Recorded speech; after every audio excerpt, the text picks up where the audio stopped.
ધોરણ 12 રસાયણ વિજ્ઞાન એકમ 11 આલ્કોહોલ ફિનોલ ઇથર ભાગ 4. ગત ભાગમાં આપણે આલ્કોહોલ ફિનોલ અને ઇથરના આઈયુપીએસી નામકરણ અંગે ચર્ચા કરી. આજનો ટોપિક છે આલ્કોહોલનું વર્ગીકરણ. તો સૌપ્રથમ આલ્કોહોલનું વર્ગીકરણ તેમાં રહેલ હાઇડ્રોક્સિલ સમૂહના આધારે વર્ગીકરણ. જો એક OH સમૂહ જોડાયો હોય તો એને મોનોહાઇડ્રિક આલ્કોહોલ તરીકે વર્ગીકૃત કરીશું. દાખલા તરીકે CH3OH, મિથેનોલ, C2H5OH, ઇથેનોલ વગેરે. તો અહીં સંયોજનમાં માત્ર એક OH સમૂહ હાજર હોવાને કારણે એને મોનોહાઇડ્રિક આલ્કોહોલ તરીકે વર્ગીકૃત કરીશું. જો બે OH સમૂહ હાજર હોય, બે OH સમૂહ, તો એને આપણે ડાયહાઇડ્રિક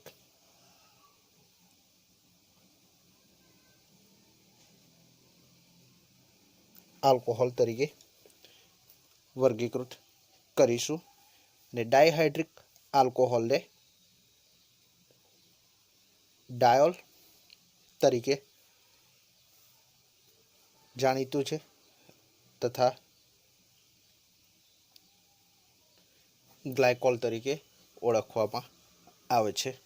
દાખલા તરીકે CH2OH, CH2OH, ethane 1,2 diol, ethane 1,2 diol. આ દરેકે દરેક ઉદાહરણો આપણે નામકરણમાં શીખ્યા છે. સાથે સાથે એક અન્ય ઉદાહરણ લખવું હોય તો લખી શકાય પ્રોપેન 1,2 ડાયોલ. જો 3 હાઇડ્રોક્સિલ સમૂહ હાજર હોય તો એને ટ્રાયહાઇડ્રિક આલ્કોહોલ તરીકે ઓળખીશું, જેને ટ્રાયોલ કહીશું. દાખલા તરીકે CH2OH, CHOH, CH2OH, 1 2 3 3 કાર્બનની શૃંખલા. પ્રોપેન પ્રથમ, દ્વિતીય અને તૃતીય સ્થાન ઉપર 3 OH સમૂહ હોવાથી એને લખીશું ટ્રાયોલ, અને નામ કમર્શિયલ નેમ થશે ગ્લિસરીન. તો આમ હાઇડ્રોક્સિલ સમૂહને આધારે મોનોહાઇડ્રિક, ડાયહાઇડ્રિક અને ટ્રાયહાઇડ્રિક આલ્કોહોલ તરીકે વર્ગીકૃત કરી શકાય. તથા અન્ય પોલીહાઇડ્રિક સંયોજનોમાં ગ્લુકોઝ, જે આલ્ડોહેક્ઝોસ તરીકે જાણીતું છે, જેમાં 5 OH સમૂહ હાજર હોય છે. ત્યારબાદ ફ્રુક્ટોઝ. તો આમ હાઇડ્રોક્સિલ સમૂહના આધારે વર્ગીકરણ કર્યા બાદ આગળ આપણે ચર્ચા કરીશું એના સંકરણને આધારે. સંકરણ ડેટ મીન્સ કે OH સમૂહ અહીં sp3 સંકૃત કાર્બન પરમાણુ સાથે જોડાયો હોય અથવા OH સમૂહ sp2 સંકૃત કાર્બન પરમાણુ સાથે જોડાયો હોય. આમ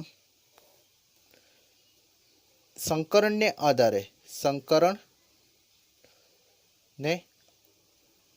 આધારે પ્રાથમિક આલ્કોહોલ અહીં 3 પ્રકારે વર્ગીકૃત કરી શકાશે. OH સમૂહ sp3 સંકૃત કાર્બન પરમાણુ સાથે જોડાયો હોય તો નંબર 1 આલ્કાઇલ આલ્કોહોલ,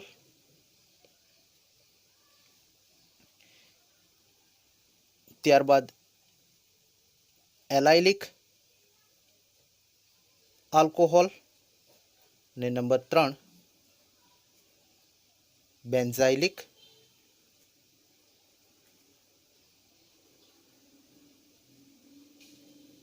આલ્કોહોલ. સંકરણને આધારે અને ઓક્સિજન સમૂહને આધારે. અને જો હાઇડ્રોક્સિલ સમૂહ sp3 સંકૃત કાર્બન પરમાણુ સાથે જોડાયો હોય તો એનું વર્ગીકરણ વિનાઇલિક આલ્કોહોલ તરીકે કરીશું. તો આમ સંકરણને આધારે અહીં આ તરફ જોઈશું તો OH સમૂહ sp3 સંકૃત કાર્બન પરમાણુ સાથે જોડાયો છે અને અહીં OH સમૂહ sp2 સંકૃત કાર્બન પરમાણુ સાથે જોડાયો છે. તો સૌપ્રથમ હાઇડ્રોક્સિલ સમૂહ sp3 સંકૃત કાર્બન પરમાણુ સાથે જોડાયો છે જેનું વર્ગીકરણ જોઈશું. તો અહીં OH સમૂહ sp3 સંકૃત કાર્બન સાથે જોડાયો છે અને જે બંધ C બોન્ડ OH બંધ ધરાવતા સંયોજનો. એમાં આપણે જોઈશું પ્રથમ આલ્કાઇલ આલ્કોહોલ.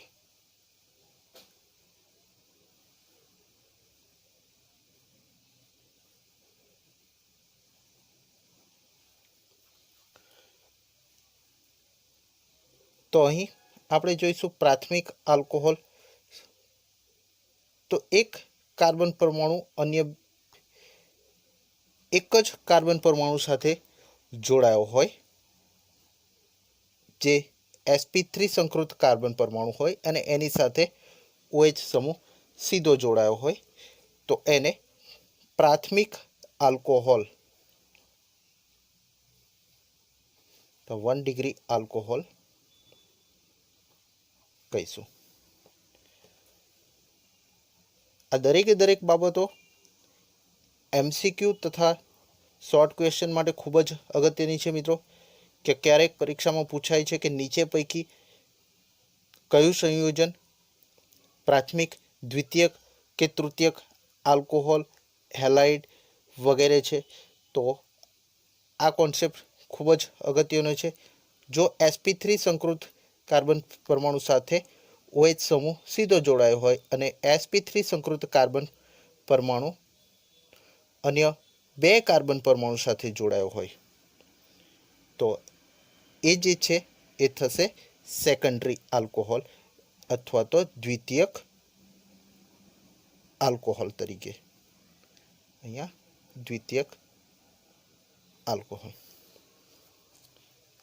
જો એક કાર્બન પરમાણુ અન્ય 3 કાર્બન પરમાણુ સાથે જોડાયો હોય તો આપણે એને તૃતીયક કાર્બન કહીએ છીએ અને એ sp3 સંકૃત કાર્બન પરમાણુ સાથે જો OH સમૂહ જોડાયો હોય તો આમ એને વાંચીશું તૃતીયક આલ્કોહોલ. ટર્શરી આલ્કોહોલ અંગ્રેજીમાં કહીશું ટર્શરી આલ્કોહોલ. સેકન્ડરી આલ્કોહોલ અને આ થશે પ્રાઇમરી આલ્કોહોલ. દરેકના આપણે એક ઉદાહરણની ચર્ચા કરીએ. એક કાર્બન પરમાણુ અન્ય કાર્બન પરમાણુ સાથે જોડાયેલ છે, એની સાથે OH સમૂહ જોડાયેલ છે તો CH2 અને અહીં CH 3। તો આ તરફ જોઈશું, આ જે કાર્બન છે એ sp3 સંકૃત કાર્બન પરમાણુ છે, એની વચ્ચેનો જે બંધ છે કાર્બન અને OH વચ્ચેનો બંધ, અને બે કાર્બન છે અહીં. તો જે તરફથી હાઇડ્રોક્સિલ સમૂહ જોડાયો હોય એ તરફથી નંબરિંગ કરીશું. 2 કાર્બન ધરાવતું આલ્કોહોલિક સંયોજન છે અહીં, તો નામ થશે ઇથેનોલ, અને એ પ્રાથમિક આલ્કોહોલ તરીકે. આ તરફ આપણે જોઈશું તો 2 મિથાઇલ સમૂહ જોડાશે. હવે એની સાથે OH સમૂહ પણ જોડાયો છે, અને આ બાજુ એક H હાઇડ્રોજન પરમાણુ જોડાયો છે. તો જે કાર્બન છે એ અન્ય 2 કાર્બન પરમાણુ સાથે જોડાયો છે, આથી એ દ્વિતીયક આલ્કોહોલ થશે. નામકરણ કરીશું તો 1 2 3, બંને તરફથી OH સમૂહને સમાન નંબર મળે છે, આથી અહીં લખીશું આપણે 2 પ્રોપેનોલ, અથવા તો આઇસોપ્રોપાઇલ આલ્કોહોલ તરીકે પણ ઓળખાશે. તો એ થશે દ્વિતીયક આલ્કોહોલ. તો માત્ર મિત્રો અહીં ફક્ત એટલું જ ચેક કરવાનું છે કે કાર્બન કેટલા અન્ય બીજા કાર્બન પરમાણુ સાથે જોડાયો છે અને એની સાથે OH સમૂહ જોડાયો છે. જો દાખલા તરીકે ક્લોરિન અહીંયા કોઈ હેલોજન સમૂહ જોડાયો હોય તો પણ તમે સરળતાથી એને વર્ગીકૃત કરી શકશો. ત્યારબાદ કાર્બન પરમાણુ અન્ય 3 મિથાઇલ સમૂહ સાથે જોડાયેલ છે આ તરફ, અને એની સાથે જે OH સમૂહ જોડાયેલ છે. તો આ જે કાર્બન છે એ તૃતીયક કાર્બન થઈ ગયો. હવે નંબરિંગ કરીશું તો 1 2 3. આમ બીજા સ્થાન ઉપર મિથાઇલ સમૂહ છે તો 2 મિથાઇલ,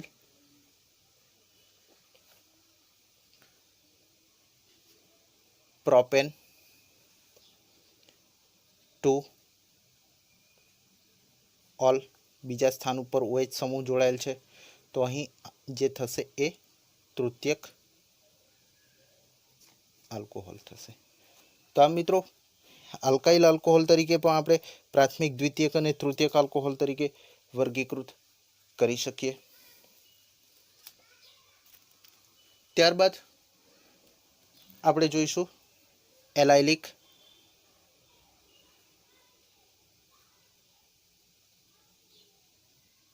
આલ્કોહોલ અંગે. તો આ તરફ આપણે જોઈશું તો કે કાર્બન કાર્બન વચ્ચેના દ્વિબંધ પછી કાર્બન કાર્બન વચ્ચેના દ્વિબંધ સાથે જે કાર્બન જોડાયો છે એ એક બંધથી જોડાયો છે, જે sp3 સંકૃત કાર્બન પરમાણુ છે, અને એની સાથે જો OH સમૂહ જોડાયો હોય તો એને આપણે કહીશું એલાઇલિક આલ્કોહોલ. ઓકે, તો અહીં આલ્કોહોલ સંયોજનમાં OH સમૂહ કાર્બન કાર્બન વચ્ચેના દ્વિબંધ પછીના sp3 સંકૃત કાર્બન પરમાણુ સાથે જોડાયો હોય. ચાલો દાખલા તરીકે આપણે અહીં પણ જોઈશું. તો આ તરફથી આપણે જોઈશું એક ઉદાહરણ, CH2 ડબલ બોન્ડ CH2OH. સૌપ્રથમ અહીં જોઈશું તો કાર્બન કાર્બન દ્વિબંધ, અને ત્યારબાદનો જે કાર્બન છે એ sp3 સંકૃત કાર્બન પરમાણુ છે, અને આ જે કાર્બન છે એ sp2 સંકૃત કાર્બન પરમાણુ થશે. જે બંને કાર્બન છે એ sp2 સંકૃત કાર્બન પરમાણુ થશે. તો આમ કાર્બન કાર્બન દ્વિબંધ અને એની સાથે કાર્બન સાથે જોડાયેલો ઓક્સિજન, તો આ એલાયલિક આલ્કોહોલ થઈ ગયો। હવે અગત્યની બાબત એ છે કે કયા પ્રકારનો પ્રાથમિક, દ્વિતીયક અને તૃતીયક છે। તો જે sp3 સંકૃત કાર્બન છે એ માત્ર એક કાર્બન સાથે જોડાયેલ છે, તો એ થશે પ્રાથમિક એલાયલિક આલ્કોહોલ। હવે નામકરણ કરીશું, તો નામકરણ માટે આપણે જોઈશું નંબરિંગ અહીંથી સ્ટાર્ટ થશે 1 2 3। પ્રોપેનોલ, પરંતુ બીજા સ્થાન ઉપર દ્વિબંધ હોવાથી ઇન પ્રત્યય પણ લાગશે। પ્રોપીનોલ, દ્વિબંધને નંબરિંગ કરીશું તો નામકરણ થશે પ્રોપ 2 ઇન 1 ઓલ। ચાલો, આ થઈ ગયા બાદ આપણે આગળ જોઈશું અન્ય ઉદાહરણ H2C CH2 double bond CH bond. હવે અહીંથી એક મિથાઇલ સમૂહ જોડીએ છીએ એટલે એક હાઇડ્રોજન પરમાણુ દૂર થશે અને સાથે OH સમૂહ। તો આમ એક મિથાઇલ સમૂહ અને એક OH સમૂહ જોડાયો છે। આમ કાર્બન sp3 સંકૃત કાર્બન એ અન્ય બે કાર્બન પરમાણુ સાથે જોડાયો છે અહીં સીધો, તો એ થશે દ્વિતીયક એલાયલિક આલ્કોહોલ। હવે લાંબામાં લાંબી શૃંખલા નક્કી કરીશું તો આ તરફથી થશે આમ, એટલે પહેલો કાર્બન, બીજો કાર્બન, ત્રીજો અને ચોથો, આમ 4 કાર્બન ધરાવતી શૃંખલા છે। બીજા સ્થાન ઉપર OH સમૂહ અને 4 કાર્બન બ્યુટેનોલ વંચાય, પરંતુ ત્રીજા કાર્બન ઉપર દ્વિબંધ છે એટલે એનું સ્થાન પણ દર્શાવીશું તો બ્યુટ 3 ઇન 2 ઓલ। આમ આ થશે દ્વિતીયક એલાયલિક આલ્કોહોલ। ત્યારબાદ આપણે જોઈશું અન્ય ઉદાહરણ સી। હવે આ તરફ આપણે બે મિથાઇલ સમૂહને H2C double bond C H bond, carbon carbon દ્વિબંધ અને એક કાર્બન એની સાથે જોડાયો છે એક હાઇડ્રોક્સિલ સમૂહ અને બે મિથાઇલ સમૂહનું જોડાણ કરીએ છીએ એટલે બાકી રહેલો જે એક હાઇડ્રોજન છે એ દૂર થશે અહીંથી। તો આ એલાયલિક પોઝિશન થઈ ગઈ। હવે જે કાર્બન છે એ કાર્બન સાથે જે OH સમૂહ જોડાયો છે એ અન્ય 3 કાર્બન સાથે 1 2 અને 3 કાર્બન સાથે જોડાયો છે, માટે એ તૃતીયક થશે અને OH છે માટે તૃતીયક આલ્કોહોલ તરીકે વર્ગીકૃત થઈ ગયો। ચાલો, એ થઈ ગયા બાદ આપણે આગળ જોઈશું તો કે લાંબામાં લાંબી શૃંખલા માટે 1 2 3 અને 4 થઈ ગઈ। બીજા સ્થાન ઉપર મિથાઇલ સમૂહ છે તો લખીશું 2 મિથાઇલ। ત્યારબાદ બ્યુટ, ત્રીજા સ્થાન ઉપર દ્વિબંધ 3 ઇન અને બીજા સ્થાન ઉપર OH સમૂહ 2 ઓલ। 2 મિથાઇલ બ્યુટ 3 ઇન 2 ઓલ, તો એ તૃતીયક આલ્કોહોલ તરીકે। હવે તૃતીયક આલ્કોહોલમાં કયો પ્રકારનો, તો કે એલાયલિક આલ્કોહોલ। તો મિત્રો ઘણી વખત પરીક્ષામાં MCQ અથવા તો કોમ્પિટિટિવ એક્ઝામમાં આ જ પ્રકારના પ્રશ્નો હોય છે। જો તમે એકદમ સરળતાથી જે પોઝિશન છે એને જો સમજ્યા હોય તો પોઝિશન સમજ્યા બાદ એ કઈ પ્રકારના આઈધર પ્રાઇમરી, સેકન્ડરી ઓર ટર્સરી છે એ તમે નક્કી કરી નાખો તો કોઈ પણ સંયોજનને તમે સરળતાથી ઓળખી શકશો। હવે આપણે જોઈશું આગળ તો બેન્ઝાઇલિક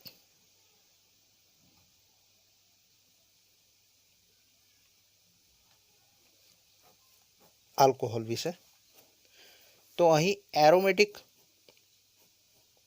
વલય, જેને આપણે બેન્ઝીન તરીકે ઓળખીએ છીએ, જેમાં એકાંતરીય દ્વિબંધ અને એક બંધ હાજર હોય છે. આમ આ જે કાર્બન છે એ sp2 સંકૃત કાર્બન પરમાણુ છે. જે કાર્બન છે એ sp2 સંકૃત કાર્બન પરમાણુ સાથે, અને એની સાથે જે જોડાયેલો કાર્બન પરમાણુ છે એ sp3 સંકૃત કાર્બન પરમાણુ છે, જેની સાથે OH સમૂહ જોડાયેલો છે. આમ આ સંયોજનમાં OH સમૂહ એરોમેટિક વલય પછીના, આ એરોમેટિક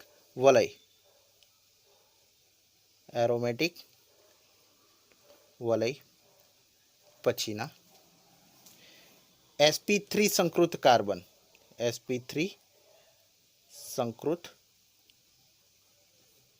કાર્બન પરમાણુ સાથે જોડાયેલ હોય. તો અહીં આ જે હાઇડ્રોક્સિલ સમૂહ જે જોડાયો છે એ sp3 સંકૃત કાર્બન પરમાણુ સાથે જોડાયો છે, અને આ જે sp3 સંકૃત કાર્બન પરમાણુ છે એ એરોમેટિક વલયના sp2 સંકૃત કાર્બન પરમાણુ સાથે જોડાયેલ છે. તો મિત્રો અહીં આ અગત્યની બાબત અહીં છે, એક કંઈક આ રીતની પોઝિશન રહેશે અહીં આ એરોમેટિક વલય. હવે અહીં પણ આપણે જોઈશું નામકરણ. તો આ તરફ આપણે જોઈશું તો OH સમૂહ જે જોડાયો છે એ પ્રાથમિક કાર્બન પરમાણુ સાથે જોડાયો છે, એટલા માટે એને આપણે કહીશું પ્રાથમિક બેન્ઝાઇલિક આલ્કોહોલ. એ જ રીતે દ્વિતીયક આવશે અને તૃતીયક આવશે. તો આપણે દરેકના ઉદાહરણ જોઈશું. દાખલા તરીકે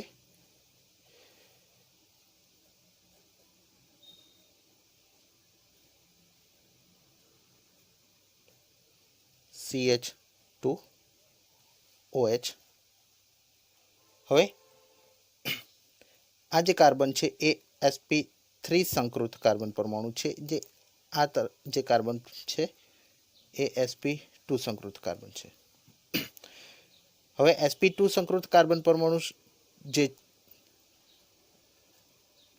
sp3 એ sp2 માત્ર એક જ કાર્બન પરમાણુ સાથે જોડાયો છે, એટલા માટે એ પ્રાથમિક થશે. ચાલો હવે એનું નામકરણ થશે બેન્ઝાઇલિક આલ્કોહોલ અથવા તો બેન્ઝાઇલ આલ્કોહોલ. આપણે એનું નામ લખીશું ડાયરેક્ટ બેન્ઝાઇલ આલ્કોહોલ. હવે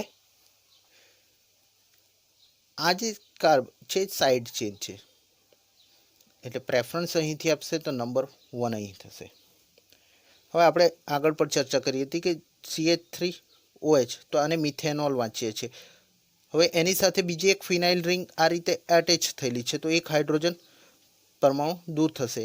તો આ જે ભાગ છે એ આટલો જે ભાગ છે એ મિથેનોલ તરીકે વંચાશે, અને આ જે ભાગ છે એ ફિનાઇલ તરીકે વંચાશે. તો નામકરણ થશે અહીં પ્રથમ કાર્બન જ છે, તો 1 ફિનાઇલ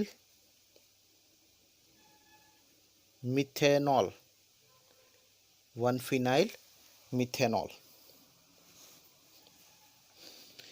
ત્યારબાદ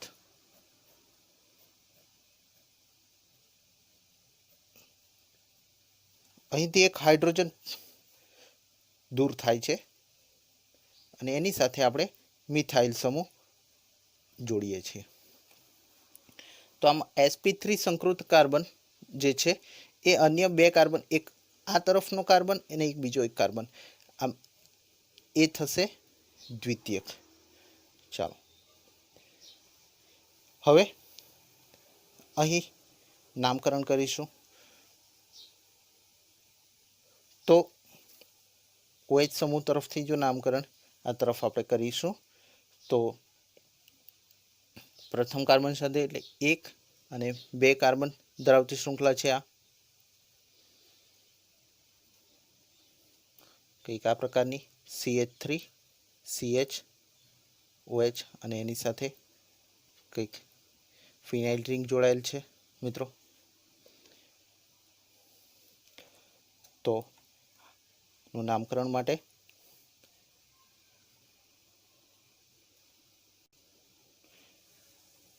વન ફિનાઇલ, હવે 2 કાર્બન છે આ એટલા માટે લખીશું 1 ફિનાઇલ ઇથેનોલ.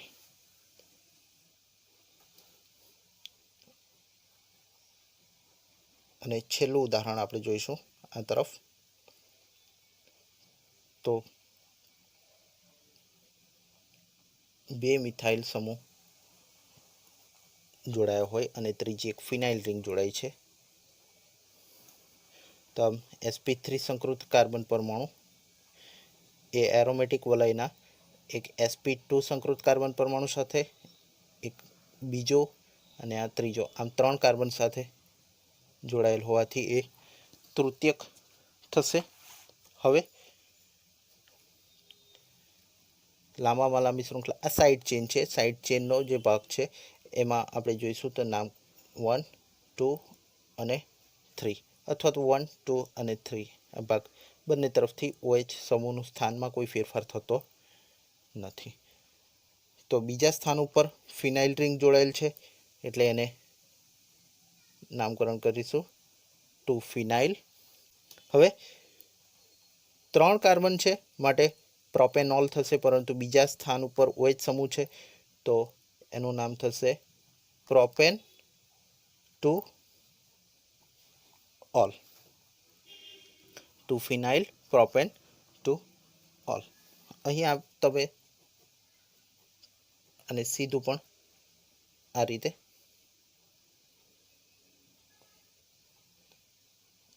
લખી શકશો. તો આમ અહીં પણ આપણે દ્વિતીયક, પ્રાથમિક, દ્વિતીયક અને તૃતીયક બેન્ઝાઇલિક આલ્કોહોલ વિશે સમજ્યા. અને છેલ્લે આપણે જોઈશું તો sp2 સંકૃત કાર્બન પરમાણુ સાથે OH જોડાયો હોય એવા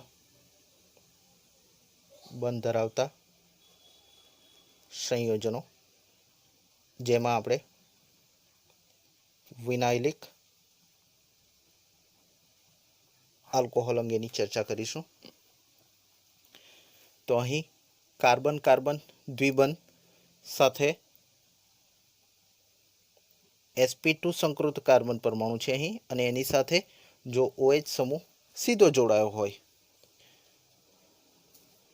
તો આમ OH સમૂહ કાર્બન કાર્બન દ્વિબંધ સાથે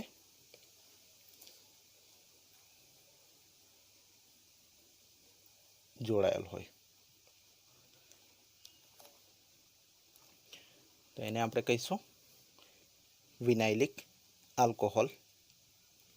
દાખલા તરીકે CH2 ડબલ બોન્ડ CH, આપણે CH2 લખવું હોય તો ઇથિન વંચાય CH2 ડબલ બોન્ડ CH2, પરંતુ એની સાથે OH સમૂહ જોડાયો છે એટલે એક હાઇડ્રોજન પરમાણુ અહીંથી દૂર થઈ છે. આમ આ જે કાર્બન છે એ કાર્બન કાર્બન દ્વિબંધ અને એની સાથે જોડાયેલો.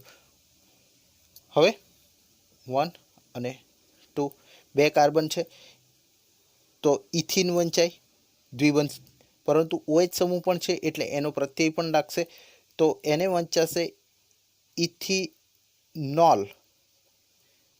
શું વંચાશે? ઇથિનોલ. અને એક સાયક્લિક સંયોજન લઈ લઈએ જેમાં આ જે ભાગ છે એને વંચાશે સાયક્લોહેક્ઝિન, પરંતુ એની સાથે સીધો જ OH સમૂહ જોડાયેલો હોવાથી તો આ પ્રકારની કંઈક આ સિચ્યુએશન થશે. અહીં કાર્બન કાર્બન દ્વિબંધ અને એની સાથે સીધો OH સમૂહ જોડાયો છે અને ત્યારબાદ આ રીતે. તો